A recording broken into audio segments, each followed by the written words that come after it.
Yo, it's Ritzy Roy here. Today I'm going to be talking about one of my favorite supports, Senna, and I'm specifically going to break down the divide between her two builds, whether or not you go Enchanter or AD. Before I get into what her builds are and what they do, to understand why she can go those builds, we kind of have to look at her abilities and passive. She's a lot more complex than most supports you can go in this game, or not supports, most Enchanters you can go in this game. Just looking at her passive alone, it's a laundry list of stuff, but I'm gonna try to break it down first so we can get it. Before we get to that, I'm gonna look at her abilities so we can then see how they work with her passive. So Q is imagine Lucian Q, where it's like that, it's like a point and click auto attack that will then shoot a big like sniper shot. Except her Q does healing and it slows people down. It's gonna scale with AD. It goes with AD and it goes a little bit with AP as well too. So if I just show you real quick, I can Q from enemies, and I can also Q from allies. The ability is AoE, so even though I pointed and clicked on this guy, I can also hit the guy behind him. Next is W. Think Lux Root, where you throw it at someone and it'll stun them. But this move is unique in the fact that it doesn't instantly detonate. It's more like a sticky bomb that's going to then explode and it'll throw this little ring around them. Anyone within that ring will be rooted for about, 1.5 seconds. I think it gets better as the ability levels up. Yeah, so it starts at 1.25, goes to 2.25 seconds. So anyone in that detonation range gets stunned. This will scale with AD. Next is her E. It's a really complex ability. Basically, when you press E, go into Wraith mode and spawn this mist around you. This mist will camouflage all people who are inside of it, so people looking in from the outside won't be able to see them. And when they exit the mist, they will become these like indistinguishable wraith things where basically you won't be able to tell which character they are. You'll know they're a person, but you won't know who they are because they'll be disguised as a ghost. Everyone inside the mist gets 20% movement speed. However, if you auto attack or something, it kind of cancels it messes with the buffs of it, and you don't have like the movement speed increase. And I think it's not perfect camo either, so I think they get the Wraith benefit, but they're not like perfectly camouflaged. It's a complex move, and to make the video short, I'd have to just skim over some of it. Lastly is her R. So she has kind of two R's in one. It's a global laser beam you can shoot, kind of think like Lux Ultimate. In the center, you do damage, and on the sides, if you look at these right here, this is a shield radius basically. So the center of the laser beam hurts people. The sides of the laser beam does shields to your allies. Well, actually, all of it technically does shields to your allies, but only the center hurts people. Think of it that way. This ultimate has a really good interaction with Enchanter Senna, but we're gonna go over that when we get to her. Here's the part I'm dreading. We gotta explain Senna passive. You could teach a university course on this thing alone. It's like really complicated. Before we get into the three paragraphs or whatever, we need to talk about the soul resource. They call it absolution. Most people colloquially just call them souls. As things die around the map, or if you use the first part of this passive, which is Soul Siphon, you can take souls from people and add it to this resource. This resource will give you attack damage, attack range, and critical strike chance. Now, the breakpoints at which they go up at are specific. You can read them in the passive. I don't have to go over them here, but basically, as you get more souls, you're going to get more AD, critical strike chance, and attack range. So that's the resource. Now we need to go over, I guess, the actives of the passive, kind of like what it does to you. I'm going to go slowly out of order because I don't 100% like how the game organizes it. The first part about Senna passive is that her auto attacks are slow. She has this extra wind-up animation that makes it so no matter how much attack speed you have, her stuff usually comes out a little bit slower than most people's. But the trade-off for that is that her autos will always hit about 20% harder, basically. Like 20% of your AD. Your autos will always hit harder with how much AD you have. So, like, I'm not going to do... Let me hit this guy. Yeah, I don't do 57 damage even though I have 57 AD right now. That's because the passive's activating and making so Senna autos just hit harder. These slow autos will also give you about 10 to 20% of the enemy's movement speed. This scales with level, but basically You have slow autos that wind up. When you hit them, you steal a little bit of their movement speed, and you can go faster. That's the first part of her passive. The second part of her passive, when you first hit someone, they'll get this mist around them. And if you auto attack them again, you can take that mist away, and you can do current health damage with it. It starts at 1% if you're at level 1, and then at level 10, it'll max out to 10% current health damage. When you do the little soul siphon, soul suck ability, you will be granted a soul. So in lane, this is actually a pretty efficient way to get souls. Honest, it has a 6-second cooldown. You have to press shift to see that. But when you press shift, you can see that she has, every 6 seconds when you first attack a person, this is independent of the people you're attacking. So the cooldown goes, I guess it goes for each, person you hit or whatever. Every 6 seconds, the first time you hit someone, you get the soul siphon, so you can double auto them. Q will proc this as well. So a common combo with her is auto Q, and you instantly get a soul added to your inventory. And if your ADC is around, you can maybe heal them and slow them and all that good stuff. So soul siphon, attack range. Okay, and then the last part of her passive. This isn't how the game organizes. I did it. The last part of her passive is that her critical strikes are going to have reduced damage. I think they start out at 180% of the critical strike damage. In League, it's like 2 point something. It's either 2 point or it's 2, but basically her crits won't hit as hard as other people's. However, 35% of the critical strike damage you do is converted into lifesteal. So if you're critting people and you're doing a lot of damage with those crits, you're gonna heal a lot. It matters a lot more for AD Senna than it does for base Senna.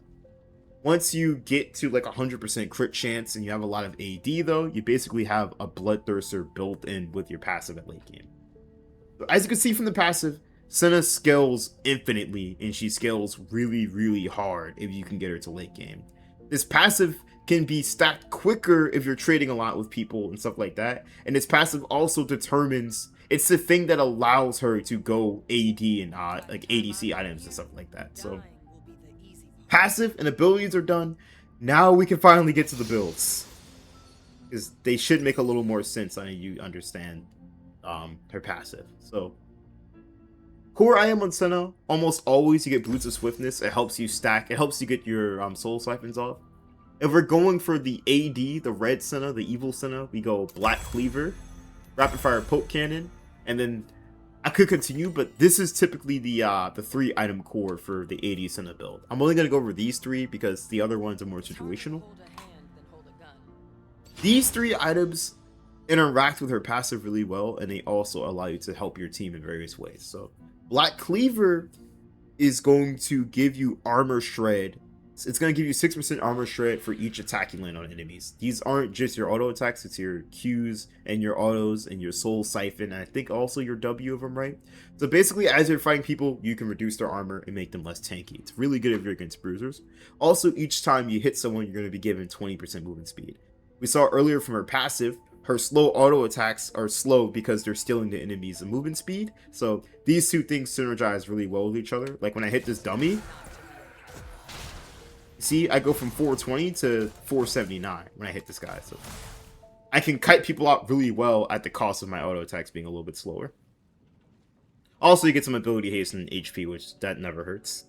Next is Rapid Fire Poke Cannon. So the first thing you notice is that it gives you 35% attack speed. If you look at her Q reduces, her Q's cooldown gets reduced by 1 second every time you attack. So more attack speed equals more Q's. And another thing about it is that you proc her Q the same way you proc an auto attack. So the maximum range of her auto attack range is where you can Q from. And her Q always goes a little bit past the target that you hit. So if I Q, her Q range is like bigger than her auto attack range. Just can be casted from her auto attack range, if that makes sense. So if I hover this, I can actually hit this guy from over here because of Rapid Fire Poke Cannon. I can also heal and shield my teammate. So a common thing you do with this build is you sit in like this sort of safe range. Oh no, we're at a bad angle. But you sit in this safe range, and I think the inhibitor is gonna mess me up here. And you can heal and shield your teammates at the same time. while doing damage. A little weird to aim. There we go. A little weird to aim, but you can do that. If you saw it for a second, it's kind of hard to see. If you can Q auto really fast, it's a little weird to get. I do believe you can get her soul siphon off from the max Q range, or it's like kind of weird to recreate.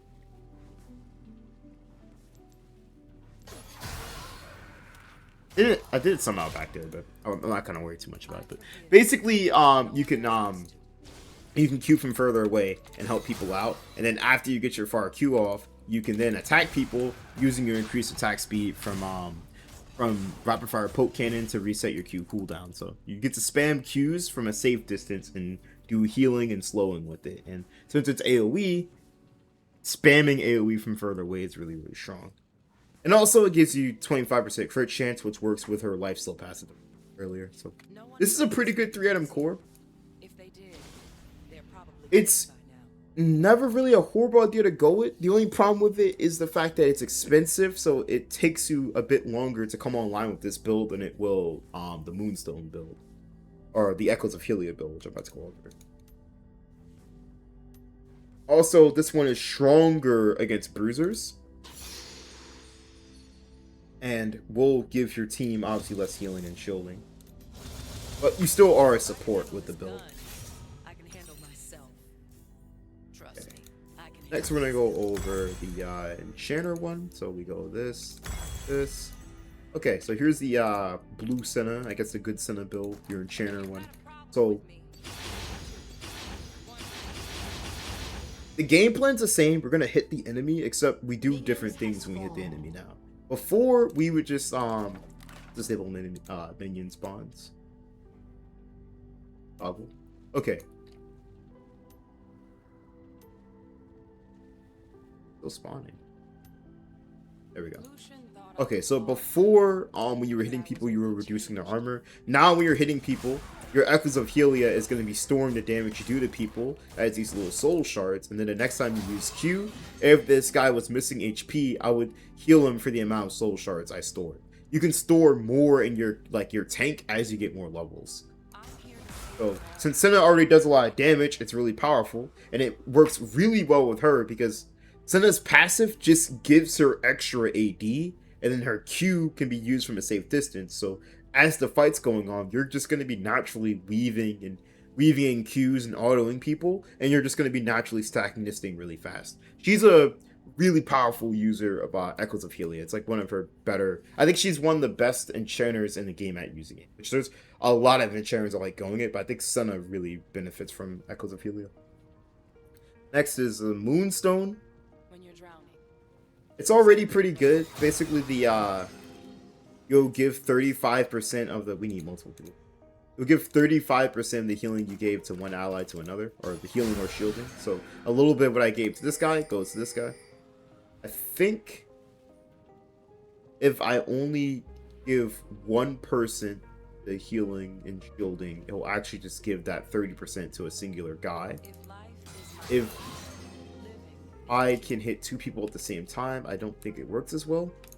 Main reason why Moonstone's really good is because her shield, I mean, besides just the already like the benefit it gives you with her R, it's also really good because, well, I said that backwards. The benefits it gives with your Q, which is really good. But when you are people, you have this big global shield that you can throw out. You can increase this by 35%, and since it's hitting them both at the same time, it's just gonna basically bounce the shielding buff back and forth and just give a humongous shield to your allies. I'm trying to see if we can figure out the exact number we're getting. It looks like it gave both of them. Okay, yeah, so I think if you can hit everyone with your ultimate, right? If two people are in the shielding radius, they will both get the 35% Moonstone buff, because you can see the circle around both of them. So if everyone is inside of... Everyone on your team is inside of the Moonstone ring, or inside your ultimate, they can all receive the Moonstone passive. So instead of, like, I guess it, like, spreading as much...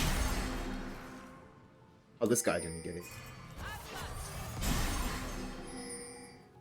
Okay, it's a little weird how it interacts, but it looks like multiple people can get it. It's kind of strange how it interacts.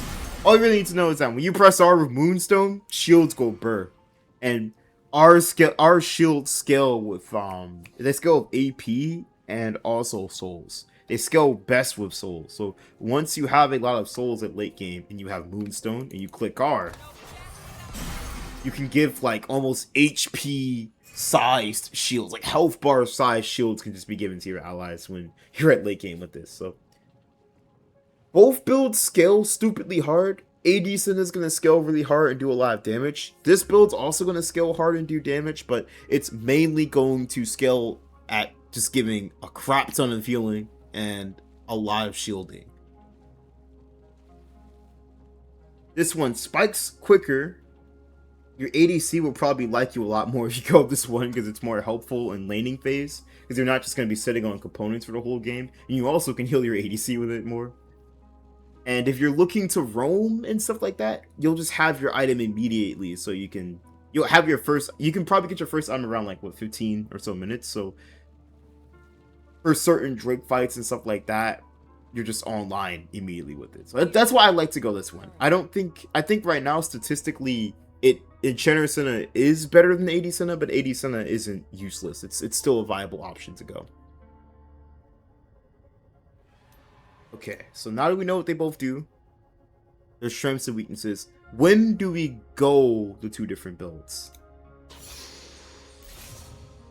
So AD Senna, Red Senna is going to be better when you are against bruisers. That's when it's going to be at its strongest. Black Cleaver's passive is really good against people that are stacking armor. So if you're against bruisers and tanks, Black Cleaver's going to be super solid. Rapid Fire Poke Cannon's going to also be really good because you get to hit them a lot. They're going to be standing still, and if you have more attack range, you're going to get more auto attacks off, which is going to give you your Q back faster.